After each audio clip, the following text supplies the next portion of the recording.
სულელო, უნიჭო, სასაცილო. მეგონა ასე შემაფასებდნენ ჩემი პირველი ვიდეოს კომენტარებში, თუმცა ყველაფერი სრულიად საპირისპიროდ მოხდა. ძალიან ბევრმა საყვარელმა ადამიანმა დამიჭირა მხარი. ეს ძალიან მაბედნიერებს. და იცით კიდევ რა მაბედნიერებს? ჩემი უკულელე. სწორედ ამ ლამაზმანს დავხატავ დღეს და დავუკრავ სხვა დროს. უკულელეზე 5 წელია ვუკრავ. ზოგჯერ თვეობით მავიწყდება და ხელში მტვრიანს რომ ვიღებ, გული მწყდება, რადგან ბევრი რამ გამოვიარეთ ერთად. სიხარული, ცევდა, უიმედობა. ცოტა ხნის წინ კი გავიაზრე, რომ ეს პატარა ინსტრუმენტი ჩემი мотиваციის უდიდეს წყაროდ შემეძლია აქციო.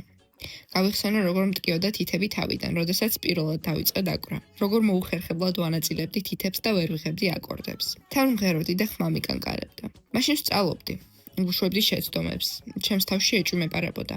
და ახლაც ვსწავლობ, ვუშვებ შეცდომებს. გაფერადების პროცესში მივხვდი, რომ საშინლად არ მომწონს. ფლომასტერებმა ნამდვილად დამაღალდა. თუმცა არ დავნებდი. მოვიმარჯვო ფუნჯი და აკვარელი.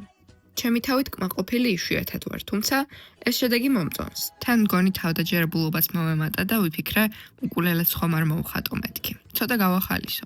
მე მგონი დაბერდა. რა სიტყვით? იმედი მაქვს თქვენც მოგეწონათ ჩემი ნამუშევარი და ჩემს პატარა თავგადასავალშიც გამომყვებით. მადლობა რომ გამამხნევეთ და არ დამიწერეთ